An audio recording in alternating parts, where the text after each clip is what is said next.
বৰক্ষেত্ৰীৰ কাপলাবৰীত বজ্ৰপাতৰ ফলত 10টাকৈ পশুধনৰ মৃত্যু। সন্ধিয়া হোৱা ধুমুহা বৰষুণৰ লগতে অহা উপৰ্যুপৰি বজ্ৰপাতৰ ফলত 2 নং কাপলাবৰী চৰৰ এটা পৰিয়ালৰ গৃহৰ ভিতৰত বান্ধি থোৱা 10টাকৈ পশুধনৰ মৃত্যু হয়। কপিল আলী নামৰ লোকজনৰ ঘৰত বজ্ৰ পৰি জুইৰ সূত্ৰপাত হয় আৰু সেই জুইৰ ফলতেই ঘৰটোৰ ভিতৰত বান্ধি থোৱা 3টা গৰু, 6টা ভেড়া আৰু এটা ছাগলীৰ পোৱালিৰ মৃত্যু হয়। অগ্নিকাণ্ড সংঘটিত হোৱাৰ ফলত কপিলৰ পৰিয়ালৰ বহু প্ৰয়োজনীয় নথি-পত্ৰৰ লগতে নগদ 10,000 টকাও জুইত ভস্মীভূত হয় বুলি জানিবলৈ দিয়ে ভুক্তভোগী কপিল আলীয়ে। ইতিমধ্যে দুৰ্ভগীয়া পৰিয়ালটোৰ লোকে স্থানীয় গাঁও প্ৰধান, আৰক্ষী প্ৰশাসনৰ লগতে বৰক্ষেত্ৰী ৰাজচক্ৰ বিষয়ক ঘটনা সন্দৰ্ভত অৱগত কৰিছে। কপিলৰ দুৰ্ভগীয়া পৰিয়ালটোক সহায় কৰাৰ বাবে স্থানীয় লোকে চৰকাৰ তথা প্ৰশাসনক আহ্বান জনাইছে।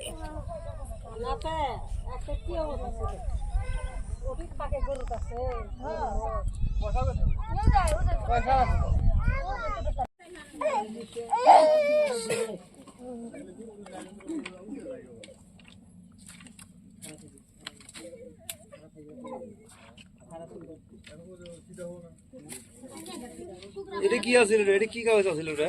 সার্টিফিকেট।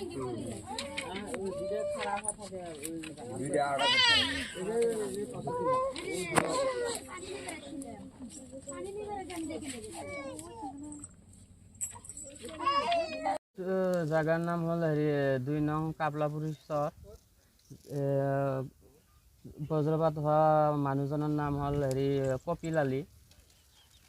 বজ্রপাত পড়ছে সন্ধিয়া 6:20 বা 25 মিনিটত ঢেৰেকনি পৰাৰ পিছত আমি 5 মিনিটমান পিছত গম পালোঁ যে বাহিৰত ওলাৰ লগে লগে গম পাওঁ যে ইফালে পোহৰ জুইৰ আলো দেখা পালোঁ। ইফালে আহি ফালে গম পাওঁ যে ঘৰৰ ভিতৰত জুই। আমি গোটেইকেইটা দৌৰি আহিলোঁ।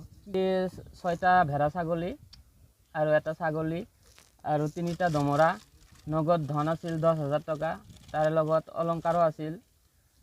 তাৰপিছত এই চলাৰ বেটাৰী, টকা পইচা এনেকৈ বহুত কিনা আছিল। মুঠতে এটা পৰিয়ালৰ যিমানখিনি বস্তু থাকিব লাগে এটা ঘৰৰ ভিতৰত চবখিনি আছিল, কিন্তু এটাও আমি উদ্ধাৰ কৰিব পৰা নাই।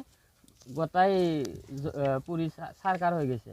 তাৰে হৈ আমি ৰাইজৰ ফালৰ পৰা চৰকাৰৰ ওচৰত আহ্বান জনাইছোঁ যাতে এই দুখীয়া পৰিয়ালটোত কিবা সহায় বা সাহায্য কৰি যাতে আগবঢ়ায় আমি তাকে কামনা কৰিছোঁ।